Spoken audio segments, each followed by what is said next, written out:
যাচ্ছি আমরা মন্দারমণি। রাস্তাটা খুবই খারাপ অবস্থা। এবার খেতে চলে এলাম ভাই আর আমি।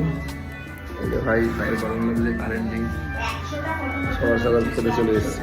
কটা কিন্তু পুরি বুকিং হয়েছে, তুমি কোচ ভাই ভাই খাচ্ছে। ভাই কেমন ভাই? ঠিকঠাক। হোটেলটা আমরা নিচ্ছি সবচেয়ে, আজকে ভাইয়ের জন্মদিন তো কালকে, আজকে ভাই পুরো ট্রিট দিচ্ছে। এটাই হচ্ছে সারপ্রাইজ ছিল। তো এই যে রিসেপশন, আমাদের বললো 12:30টায় মনে ঢুকতে হবে। তো আমরা যাই ওদিকটা একটু ঘুরে আসি। উত্তর চোদন একে বলে। ভাই কেমন লাগছে ভাই, সত্যি কথা বলতো? ও কেউ রে ভাই, উপর থেকে সব কিছু পেয়েছি। 103 নম্বর রুম।